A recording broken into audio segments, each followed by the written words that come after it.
MAB webinar. I see we have Hayden and Kevin.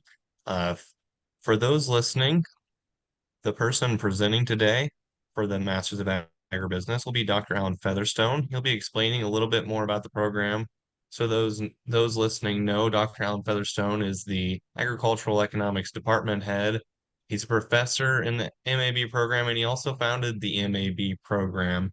So, Dr. Featherstone, can you tell the listeners a little bit about the program?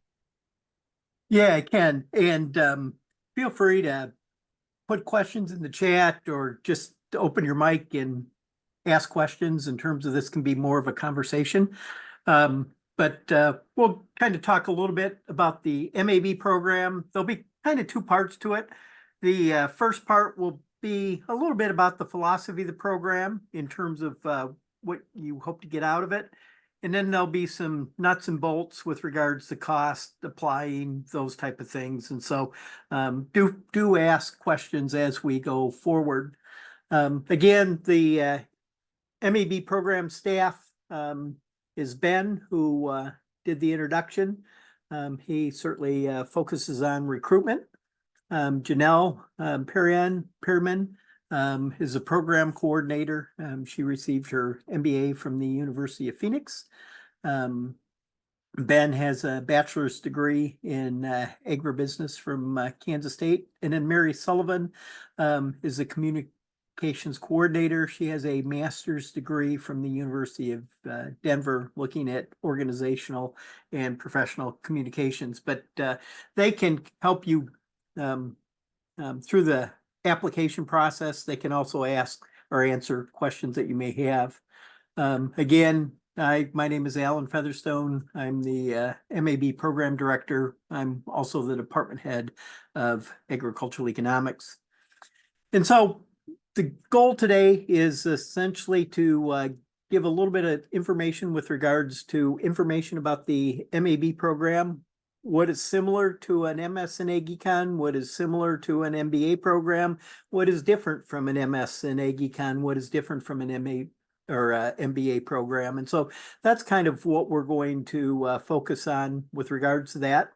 And then there'll be details regarding the application in terms of prereqs, application process, transferring coursework if you've have graduate program work elsewhere, a little bit about the MAB coursework, and then essentially the cost of the program, and then paying for the program. And certainly Ben and Mary may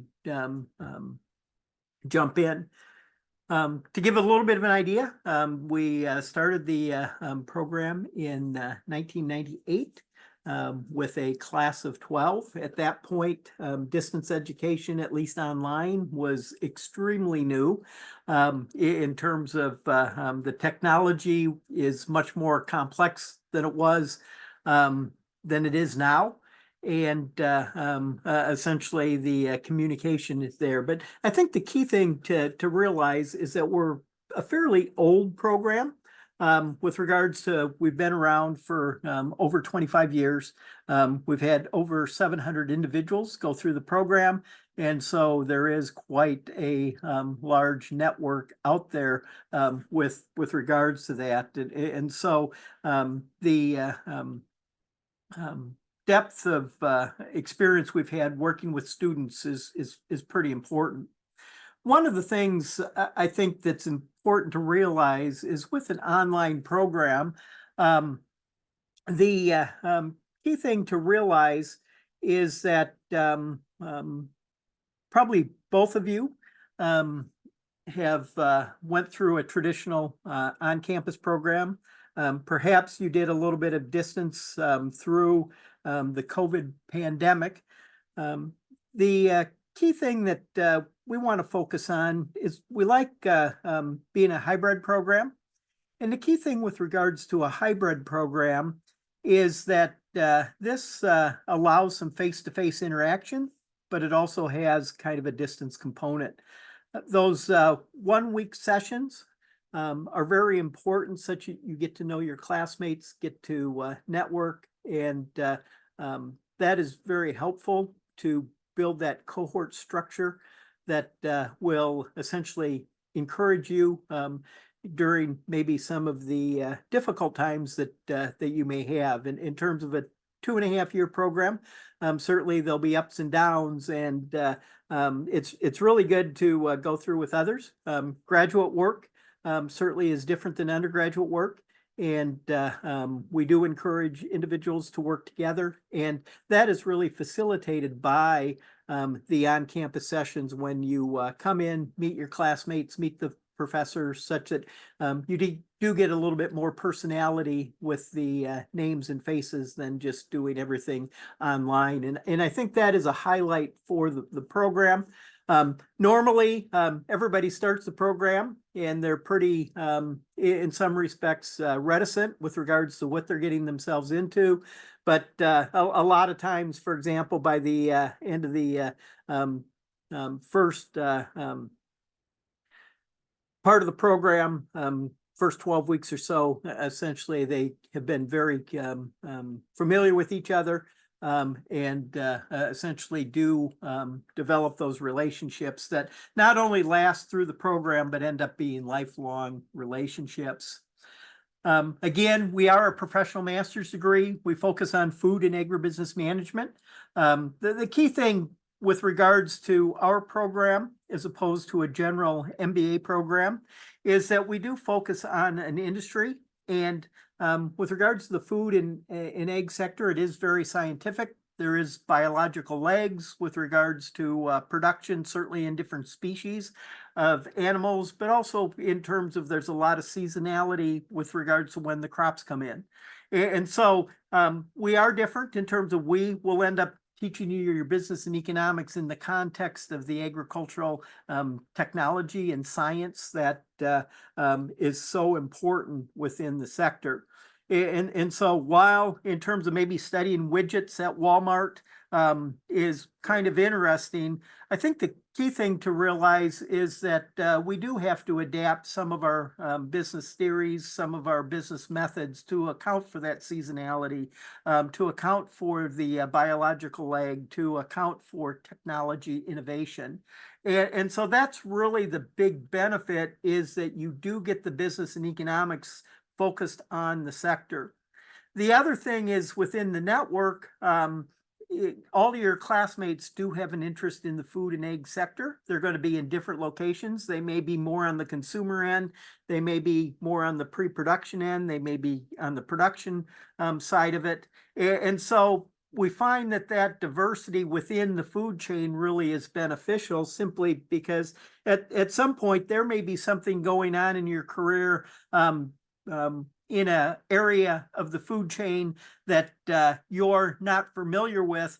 And so this just gives you those lifelong relationships that you can call up a classmate or someone else in the program and say, hey, we did the MAB program together and I see that this is happening in your industry. I don't quite understand it. Can you explain it?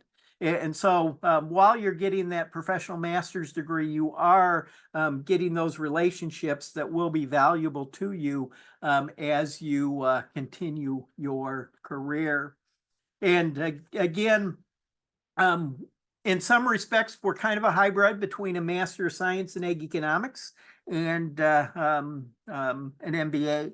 You'll have the finance, the organizational behavior, the marketing, some of the quantitative skills, the strategic management that you would get in your MBA program. But you're also going to have some policy analysis. You're going to end up having a little bit more on the technology side and a little bit more focus with regards to some of the aspects that are important within the agricultural economy. Risk management is one course in terms of the policy course. All of those, in some respects, you may or may not take or may not have available in an MBA program. And so that's kind of the difference, is that we do focus kind of on the institutions that are important for the ag and food sector. And so it's not an MBA, it's not an MS in agricultural economics. It's kind of a hybrid between those, where, again, we're taking the business and economics and adapting it to the food and agribusiness sector. Our people come from all over the place in terms of their They're US based, they're internationally based in terms of we have some that sell ingredients to producers, for example, Nutrin. The student here, we do have individuals, for example, that raise their own cattle. We have others that are involved in the dairy industry, poultry industry, rice industry, and so fruit production industry. And so there's a wide diversity with regards to where our students have come from. Some of them will work in the banking sector, whether or not that be farm credit or commercial banks or other Rabobank, other insurance companies. Some work in the policy space in terms of basically making policy, whether or not that be as a legislative aid or other individuals in the policy space.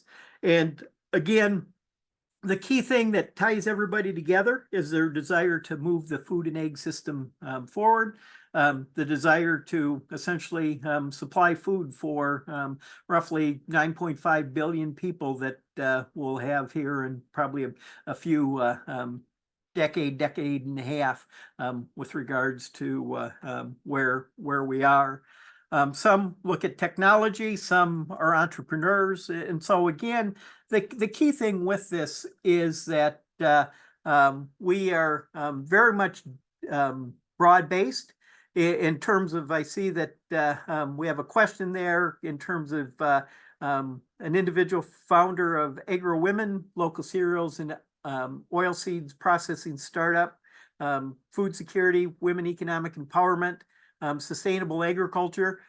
We have somebody from a Fortune 500 company doing the program who's their sustainability director. And so the key thing here is just to realize the broad depth and breadth of the knowledge that your classmates have. And that's one of the things that's very nice with regards to this program is because people have experience, a lot of times you can pick their brains. And the course assignments, many of them will use your company as a laboratory. And so when you're back on campus, many times you'll do presentations of how you applied some business and economic concept to your company. And we find that that's a great learning experience simply because it does allow you to kind of see how others think about the same business and economics concepts or methods and apply it differently. And many times it gives you an idea that, you know, I hadn't thought of that, but we could actually adapt what student Y did to my company situation. And so the whole thing that we're really focusing on is getting you to think through what's going on and how you can apply this to your industry. Again, we've had students from more than 40 states within the US. We've had students from 35 countries outside the US. And so, again, that just brings that diversity.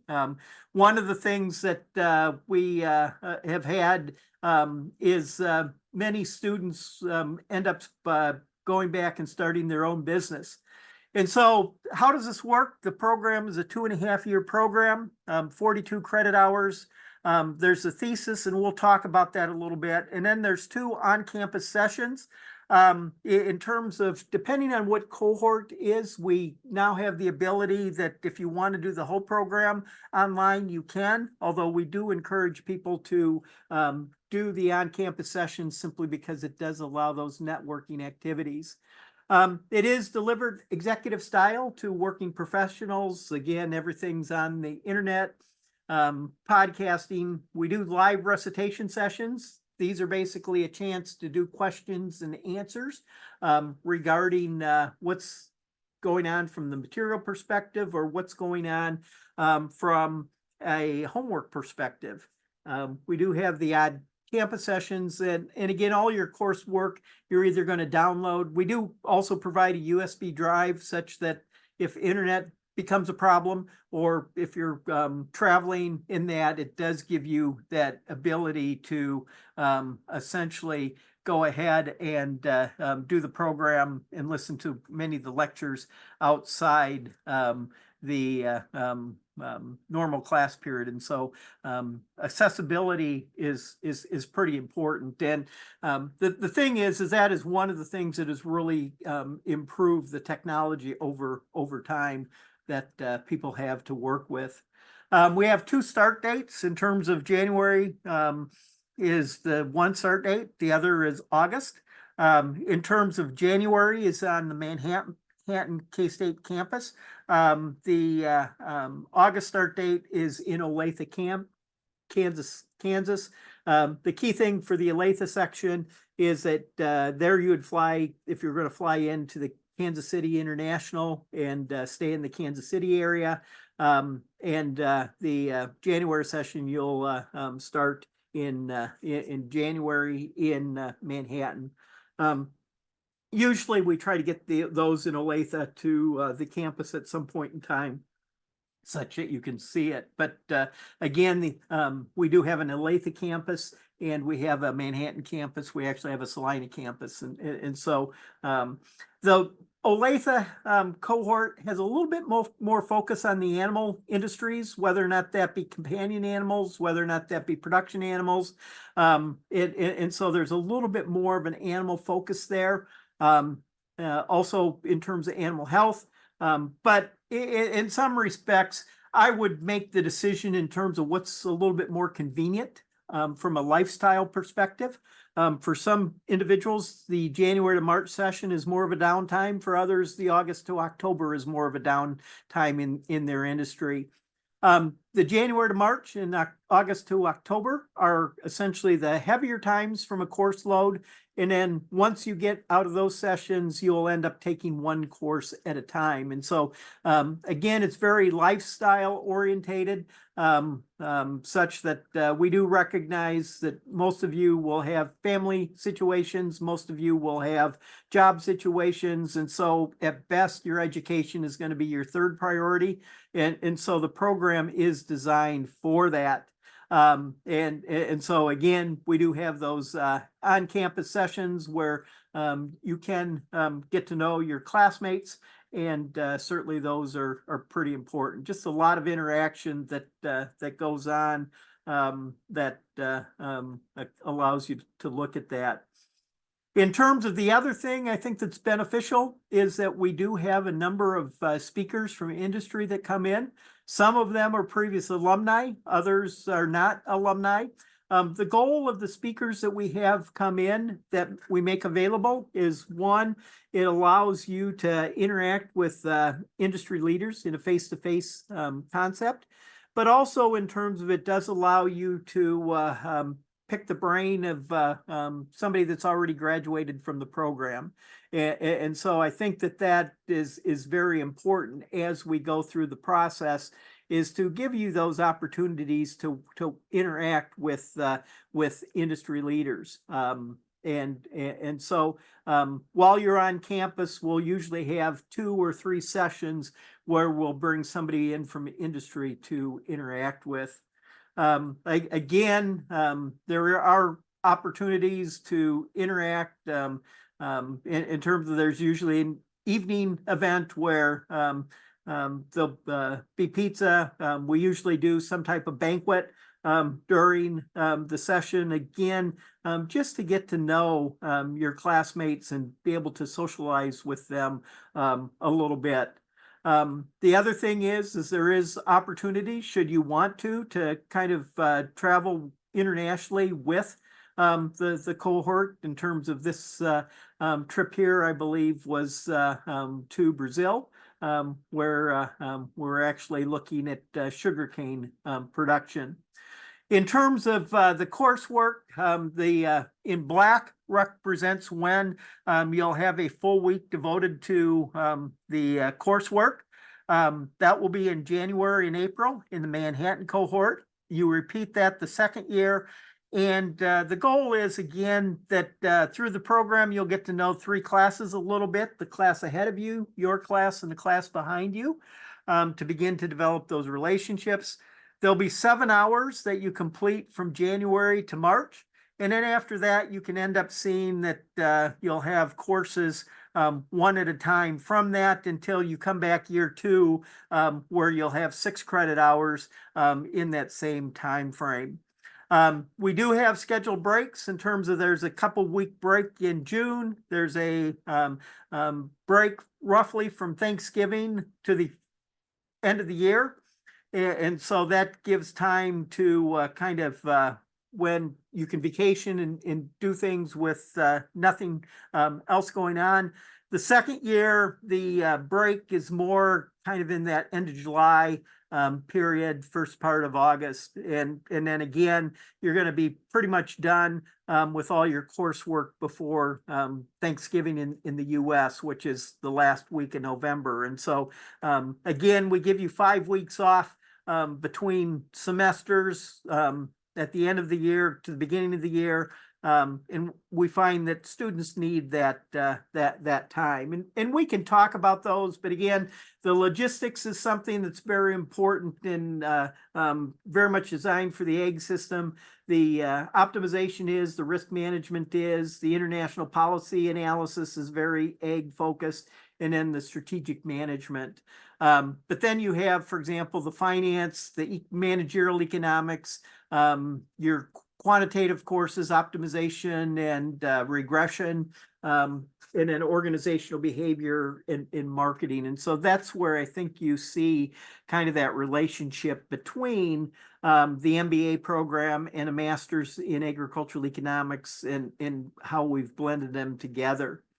Again, the first year courses are kind of listed here. And I think you can get these slides if you want these longer. You'll want to visit or send an email to Ben or Mary. In terms of the cohort for beginning in Olathe is pretty much the same in terms of the structure of the courses. In terms of there is an animal health elective, and the courses in some respects are a little different sequence, but they're roughly the same courses. There, the breaks are going to be a little bit different in terms of there's going to be a break the first year, kind of in that April time frame, and then essentially the second year there'll be some break time in kind of January end of December. And so again, it is important to realize that both of these programs have pretty much the same structure with regards to that. Again, the second year kind of focuses on your econometrics, international agribusiness, your strategic management. We do have a summer seminar that kind of gets to you thinking about what you're going to do your final project or thesis on. And then we have the organizational behavior and marketing concepts. The thesis, this is one of the things that a lot of people think about. What this is you're going to define and solve a company level food and agribusiness problem. And so what we want you to do is take what you've learned in the program and apply it to a real world situation. Hopefully it'll be for your company. In some cases, it has to be something different simply because of proprietary aspects. We certainly can work around those from a university perspective, but sometimes companies are a little bit concerned about those. One of the things is that throughout the program, you'll do a number of case studies, but it's important to remember that most problems that you have in industry do not come in a ready-made case format. Essentially, you have to do a lot of work ahead of time, and faculty that write cases do a lot of work ahead of time before they develop a case. And so a lot of this is going to involve doing background work, figuring out what's relevant, figuring out what's not relevant. Then you'll end up writing a written document with an oral presentation. Probably the best way to think about the thesis project is just think about it as an external consulting project where you're going to be the external consultant.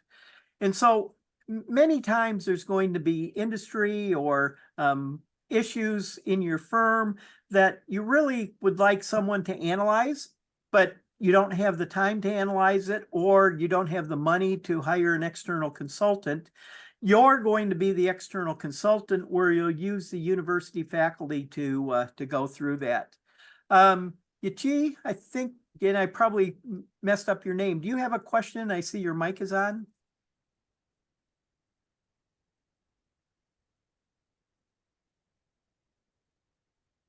If not, we'll continue to go ahead. The thesis, a lot of times, those have developed pretty interesting work. In terms of the individual on the left, she actually was interviewed by the campus radio station with regards to what she found on her thesis. She was looking at transitioning the business from one generation to the other generation. And then we've had other individuals that have done very company related things. We had one individual that had worked for a major multinational that determined how to go ahead and redo their transportation logistics to save the company money.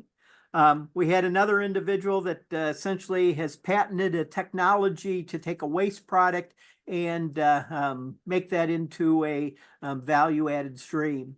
We've had other individuals that have looked at a system to score loans. And so the key thing, I think, to realize that is all of these individuals were using company data from their own firm and analyzing it in a way such that it can help them make decisions.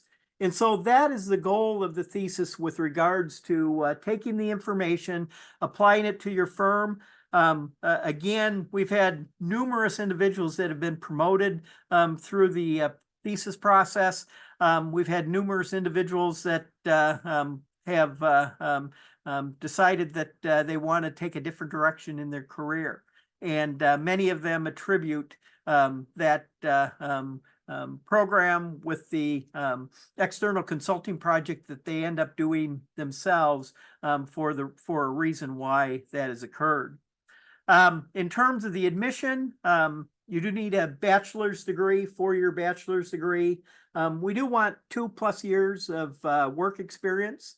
Obviously, you need some type of computer literacy. All of you are on this Zoom session, so my guess is you already have that. And then we want an undergraduate course in accounting, statistics, and or an economics course. The accounting course is pretty important. We don't teach accounting in the program, and so we do want individuals to have that coming in. In terms of a statistics course, if you've had a genetics course, a lot of different majors will end up having courses where you do look at statistics, but it doesn't have a statistics title. It doesn't necessarily need to have that statistics title as long as you are comfortable with the statistical topics. And from an accounting course, sometimes there'll be a farm management course or something like that that you may have taken as opposed to that. And again, that's where Mary, Janelle, and Ben can be helpful. Simply, they can take a look at your transcript and figure out, yeah, you've already had that, so there's no need to go through that.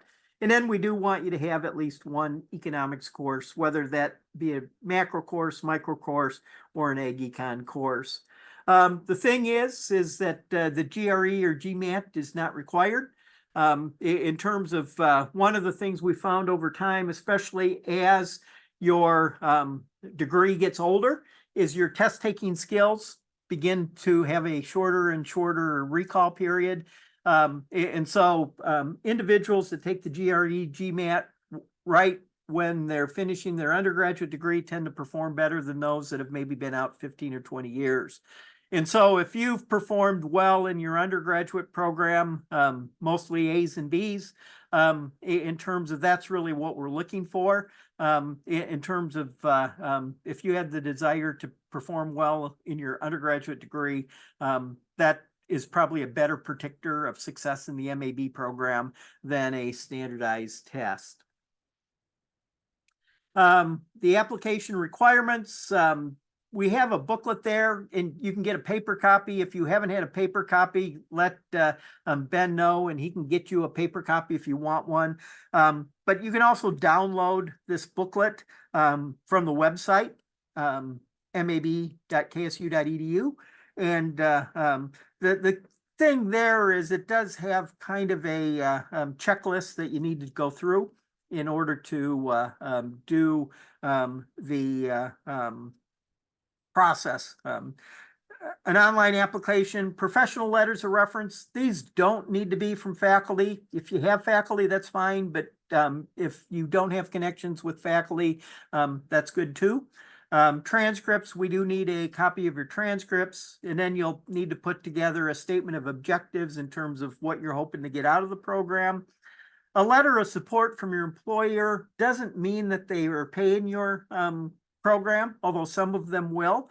Basically, this is just saying that you've talked to them about the fact that you are doing this online program, and at least that they're aware of it. If there's some reason why this would be problematic, we can visit with that. But usually we find that that's a good conversation to have with your employer. And then essentially, if you have a resume, that would be good. And then there's the application fee, and essentially that does need to be paid online. If you're international, we'll need a TOEFL and some financial documentation,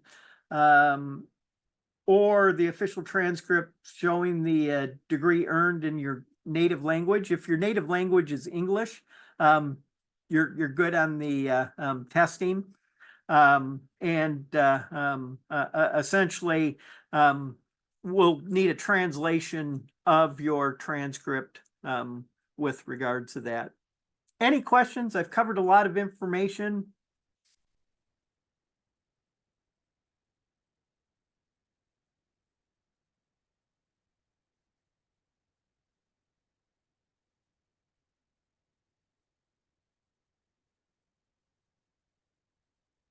Again, if you have questions, just type them in the chat, or if you want to open your mic, I'm more than willing to answer those. So you should be able to unmute yourself, I believe.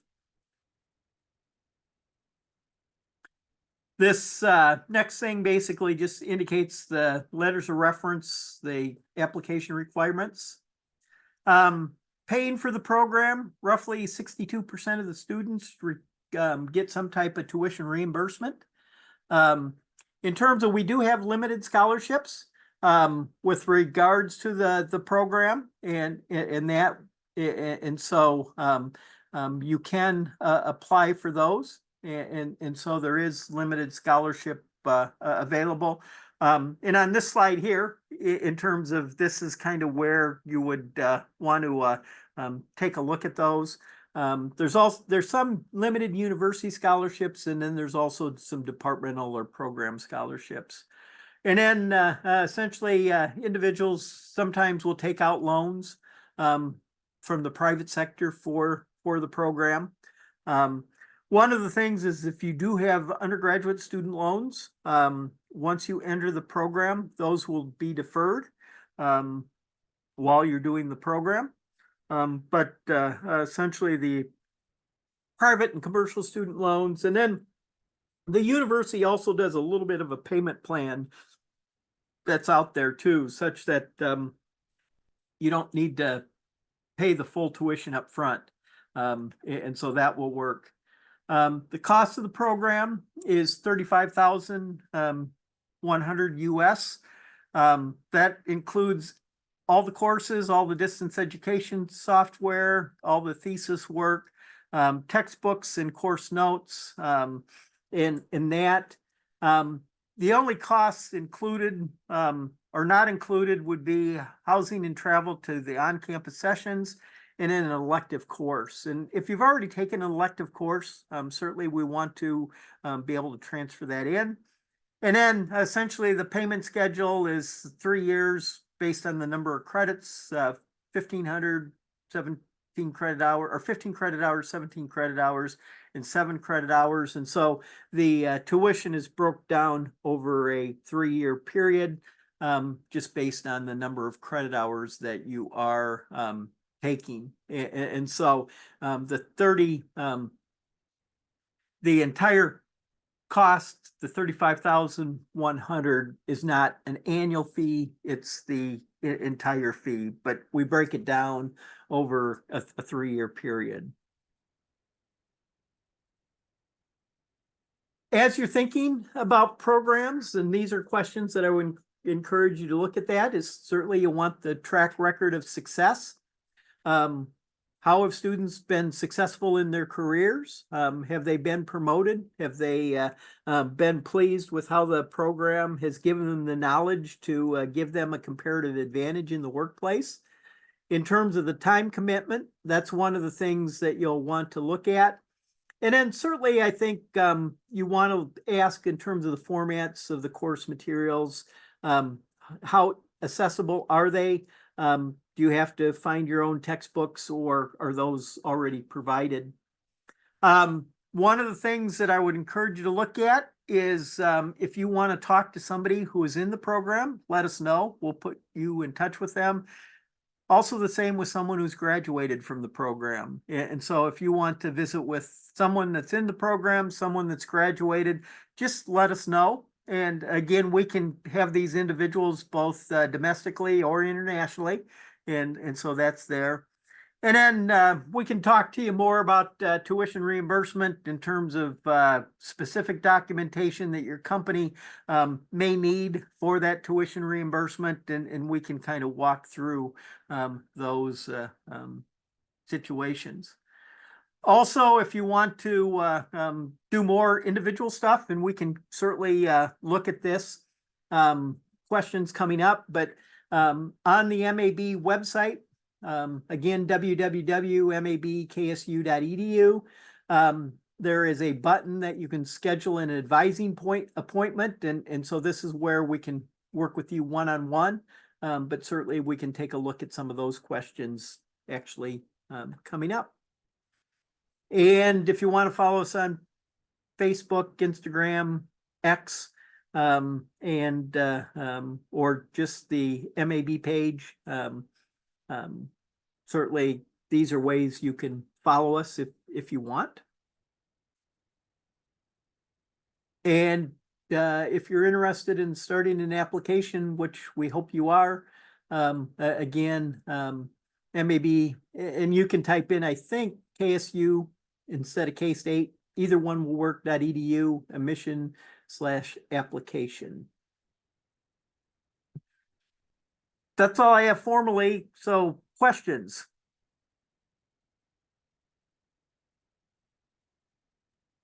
Alan, I'll just throw out there too, if somebody does sign up for an advising appointment with either myself or Janelle, we can provide them with a code to waive the application fee, either the $65 or $75 application fee, whether they're domestic or international. So that's also an option to help with the application.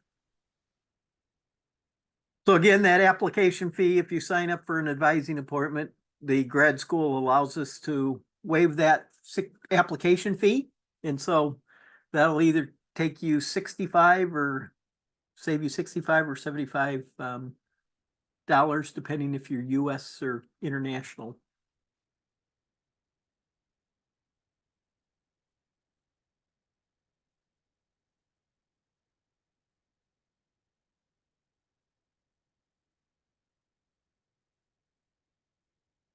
So I think reading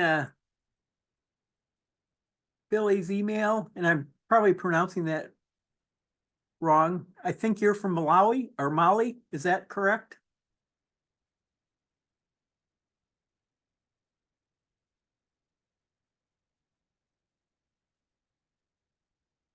And you work with agro women on cereals, oilseeds processing startup to help food security.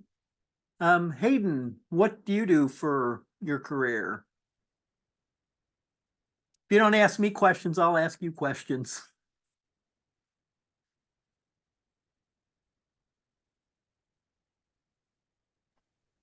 Hi, good evening, everyone. I'm in food processing. Good.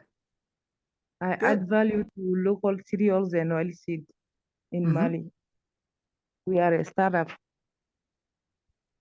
Great. trying to be developed.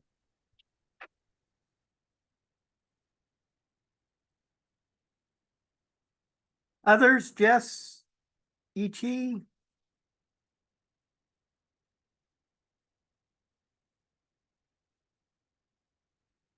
Good question, Hayden. In terms of, you will be taking two straight MBA courses. In terms of the organizational behavior course is a straight MBA course, and the marketing course is a straight MBA course. And so they will contain information that pertains to industries outside of ag. I teach the finance course, and one of the things we do is we look and evaluate the financial stability of different firms. Some of those will be ag companies, but some will be general economy companies. And so there is the ability to do things that will pertain outside the ag. Most of the courses, for example, the finance class I teach, I use an MBA finance text. And so there'll be examples of applications outside the ag sector there. But I bring in the ag sector applications simply because most of the time, they don't have a lot of agricultural and food examples there. And so I would say probably about 50% of your courses will have information that is not ag related. No problem. In terms of you're an animal nutritionist and working at Simrise, again, if you don't open your mic, that's good.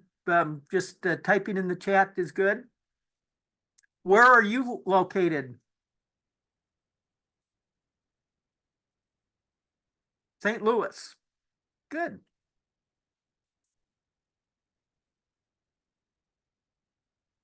A lot of students have a technical background, and as they're thinking about their career, they're looking at whether or not management is something they want to get into, or whether or not maybe they're now in a management position from a technical background, and they find that the information they get in the MAB program helps them prepare for those management positions, whether or not that's something that they aspire to. But we've had a number of individuals that all of a sudden were put into a management role, and they realized, I need to kind of go back and think about, how do I work with people? What do I think on marketing? Help me read the financial statements. I never paid attention to those when I was a nutritionist. And so that's one of the main reasons people do the program, is they do have a technical background, and essentially they're kind of moving into a management role, or they're thinking about it from a career perspective. And this program has given them an ability to look at that. Mary, you have a question here, and you can work with Yaichi. I think they're probably going to want your transcripts both from the undergraduate and your PhD. That is correct. Any transcripts you have, we would, the university likes to have in the application. And if you want, you can send unofficial copies if you want us to take a look at them to see if there's anything that can apply as a transfer. We can do that. If you get to the point you would like to apply, then we will actually need official transcripts sent to us. But for the application, it can just be unofficial. But we would need both your college and your PhD.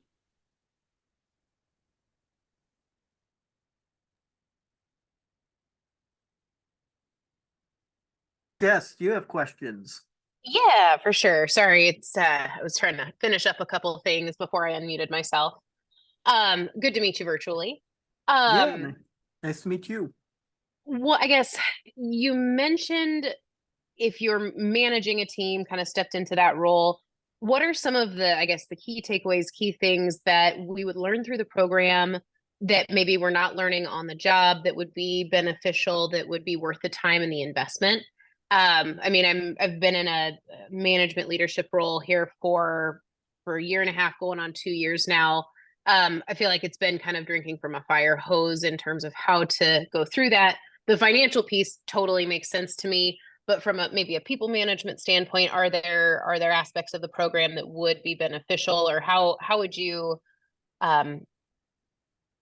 I'm trying to get over the hump of my role doesn't require a master's. There's not a ton of opportunity to to make more money, to continue to grow that way. So I'm trying to justify it, A, because it's a personal goal that I have. I'd like to do something more with my education. I'm going on 10 years, from my undergrad.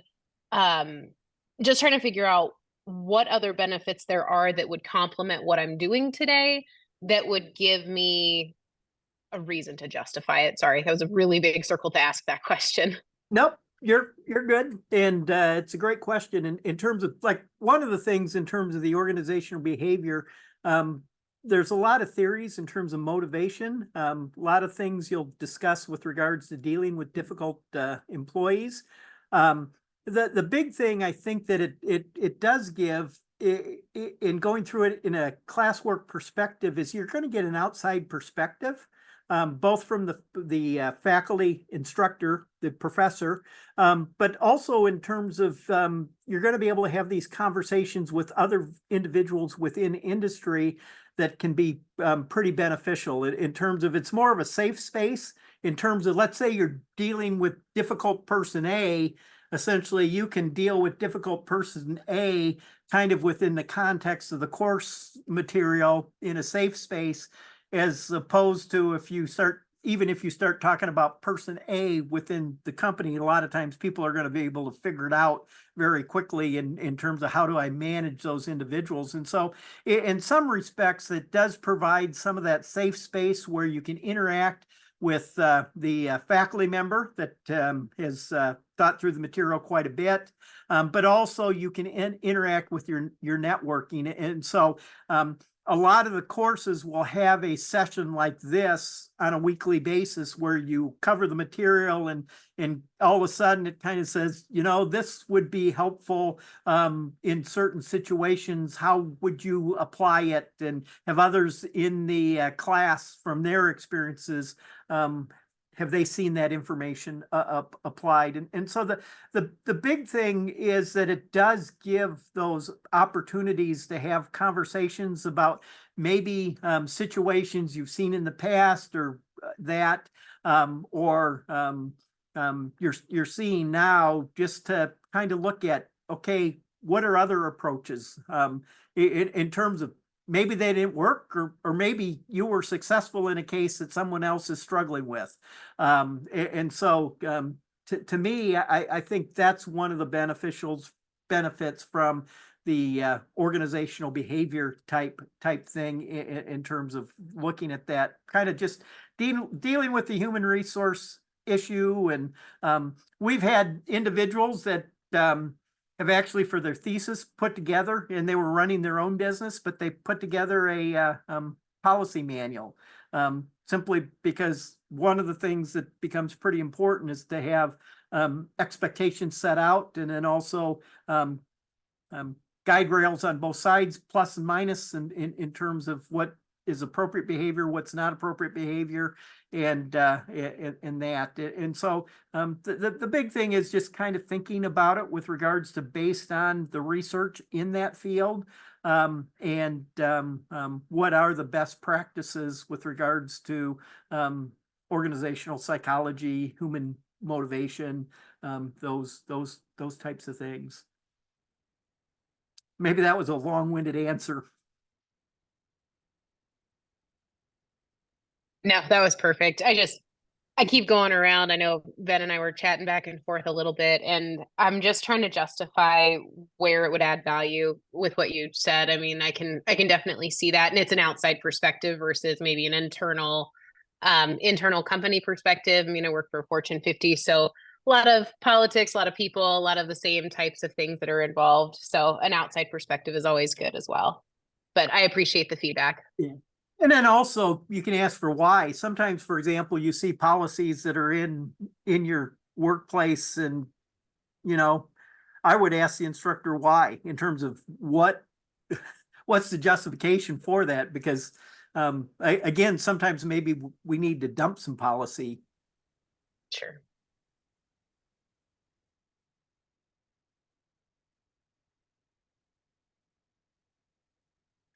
That's a great question, Hayden. In terms of the coursework, again, there'll be kind of weekly plans with regards to the material you need to cover.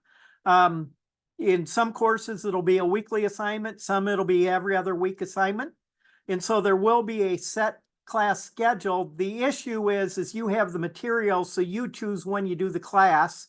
And so it doesn't mean that you have to be there at 10 o'clock on Thursday in order to do the class. Essentially, you just have a week to cover the material where whatever fits your schedule. And then we do have one live session a week. And typically we try to do those off work time such that you can get live interaction. And those are pretty important simply because a lot of times somebody else asks a question that I should have asked or wanted to ask, but I wasn't smart enough to ask it. And so being able to sit in on those live sessions where somebody else is asking a question that you hadn't even thought of is kind of beneficial. We do record those, and so those are also available in a recorded format, probably about an hour or so after the class is over. But you kind of have a schedule with regards to what to work through during the week.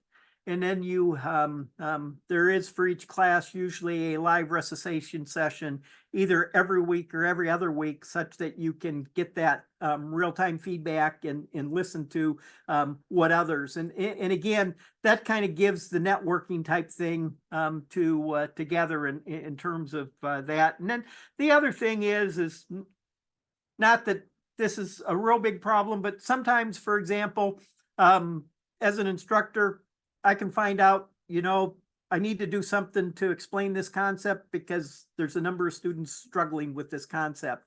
And as a student, it's always good to know that if you're struggling with something, others are struggling with it. In terms of sometimes there's this self-consciousness that, I'm the only one that's struggling with this issue and that. And so these recitation sessions, I think really help people understand that, yes, we're moving you through the material, and sometimes we need to step back and re-explain things, but it's important to realize that you're not the only one struggling with certain concepts. And so hopefully that helps understand in terms of how the process works. But there's a lot of recorded material that tends to be more static. And then the recitation sessions are much more dynamic, such that you can drive the session to cover the homework or cover a topic that you want to have more conversation on.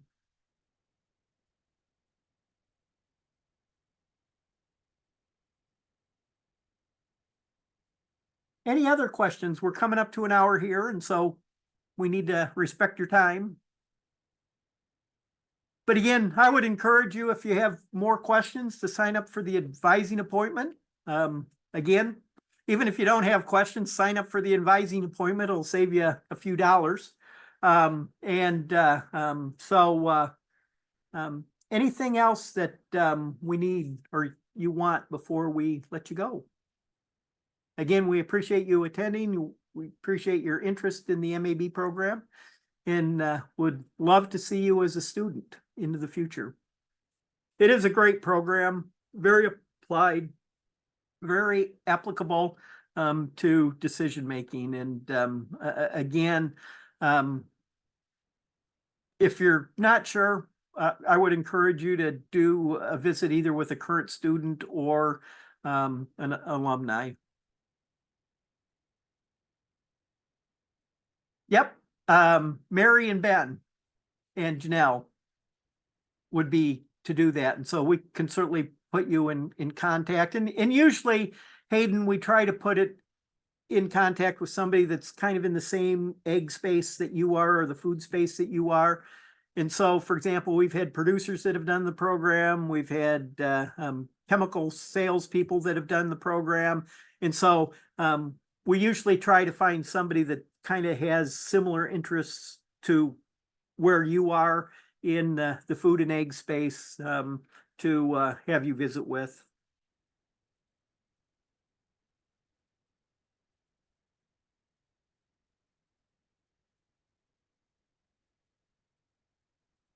Anything else before we let you go?